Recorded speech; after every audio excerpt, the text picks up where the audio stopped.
ewe ni wigire jaka kanya navuye mu mwuka nawo ma repetition sinumvisho no bandagiriye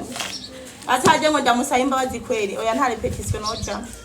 samusigane n'Imana ariko nuko se ukora ibintu nk'ivyo by'ukuri ego urakoze gende jana amahoro y'Imana kandi uze kumvugira je sinzi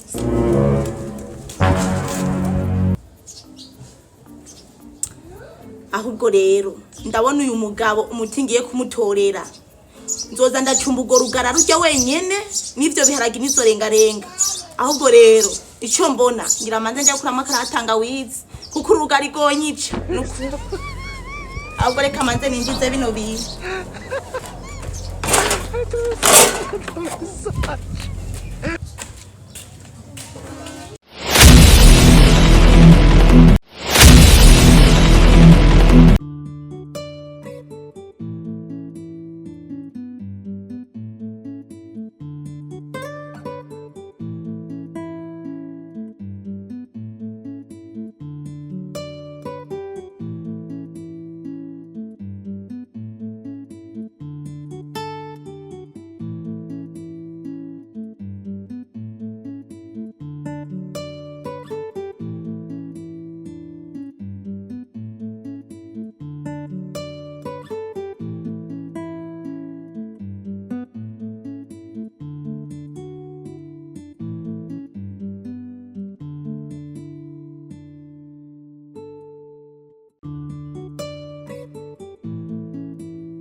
Mbega ugiye utampa amahera yarasi ntuzi ko rasiyo yaheze amahera wampaye yaheze ya stock yaraheze yaraheze wa muceri waraheze ujya waraheze mpa amahera yarasiyo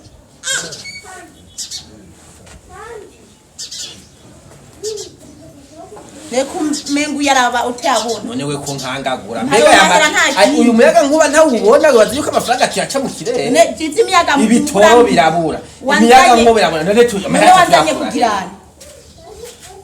nakuzanye kujya gusa rero none ntayo worondera yuta wabona yuko mpa amahera yarasiyo reka rero none wabonye ko nayabuze je none Allah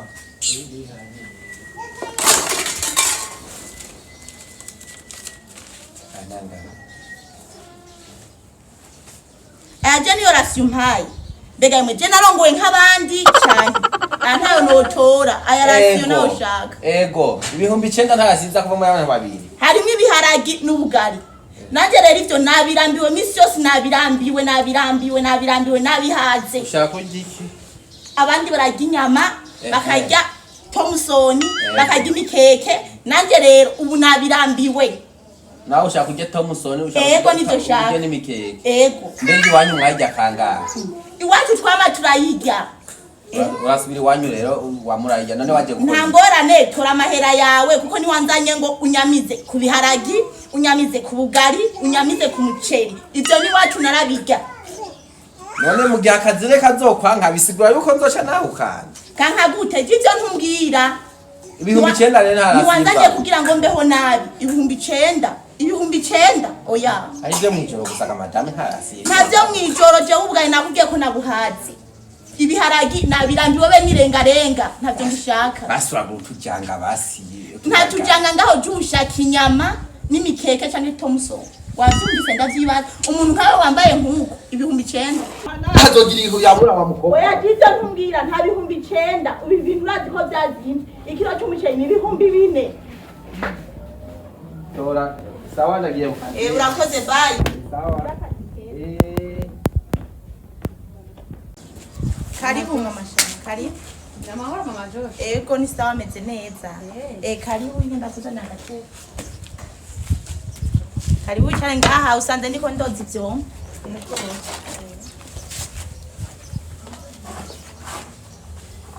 mama Josh namahoro ego ni sawa ndashima meze neza ego okay ariko nubwo mwengo namahoro jewe ndiko ndaza numvise ibintu bimeze nk'urwamo. Oya nta rwamo nyene ahubwo nayiko ndoza ivyombo usanze ndiko ndoza ivyombo. Urwamo rwose ariko ndumva waje ukoze ivyombo kweli. Oya ubwo twari ko tuvugana n'umugabo wanje yaragiye ku kazi yarasigaye amahera yarasi Angahe? 9,000 ndabira ku bintu by'ubuzi byazinze 9,000 ibaze. None mama Joshua Jokore ibihumbi 9 amafaranga makeya. N'amahera make yaje uwo mugabo wanje yandambiye mbere ndose n'ubundi no mwiba nkagenda. Kubera iki? Arampa 9,000, 10,000, 5,000 nukwije numva narambiwe. Ayi ntuntu ufise ku mutima sinzi. Mama Joshua abandi Imana je hakazimanuza ariko amafaranga 9 yaguhaye aho ntasiyo irimo muri abantu babiri kweli. Oya mama shema biragoye jewe nama kubiharagi umuceri ubugari sinzi ko ndi mfungwa jewe nyamiza ku bintu nk'ivyo ivyo byo ni muhira narabijya nabe yarangumiza habona ko zarampa ibintu nk'ivyo. Mama Joshua bushima Imana kuba ibaye byose aha wobona jewe ivyi wanje wakumirwa je nta kazi mfita n'umugabo wanje nta kazi afise ariko nkaca mbona ari ko batirugwamo ku mafaranga ngana byo kose. Raba aya mahera ambwira ngo ni impamvu y'amatara noje ivy'amatara tukiva akimvana muhiri wacu yari yambwiye yuko ivy'amatara bizoba birimo jewe mbanje yuko amparasiyo meruka Tomusoni nkiri muhira inyama zozo sinzi be n'imikeke ubureje numva narambiwe pe. Ariko mama Joshua ariko vyukuri kuva kuzana nta nyamuraje Tomusoni nta n'umunsi n'umwe umubona kujya kuna kubita style sinzi ko naje kurabijya kwa fe yiwe ntavyonzi ariko sindavyibaza uko babiri kose ubishimo uko nyene bashaka kabari amafaranga yarose ubutahuza mutahura mama ni hatari kweri kubaka kwikigi ni hatari ntivyoroshe ariko rero se kuzatera urwamo yaguha amafaranga umugabo azi baguhaye yose uzashima uko nyene none abandi bose byubatswe kunyene ya nizo washo uko nyene ariko uzashima Imana mu by'ufise uzutwaye iby'abandi aho nisa ari iby'abandi ntuzubaka amaco uzubaka negashangire nteko namaze kurugwa. oya ntiwaruguyemwo ariko mama Joshua itaguha ukagenda mu nzu yanje aho mbaye niho waca ubona kuvuga bimeze gute ntose kuzatera urwamo sivyo amafaranga azose azaguhaye uzayashime gutyo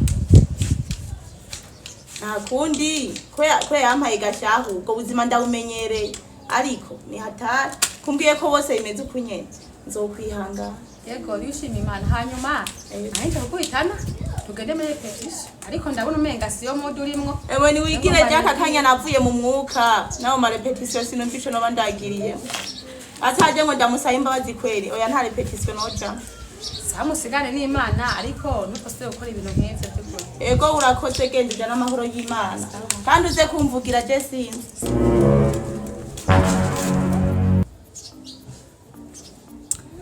Ahubwo rero ndabona uyu mugabo umutingiye kumutorera nzoza ndacumba ugo rugara rujya wenyene n'ivyo biharagi nizorengarenga. Ahubwo rero ico mbona ngira manze njya kurama karatanga wizi kuko urugari gonyica nukuri ahubwo reka manze ninjize bino bintu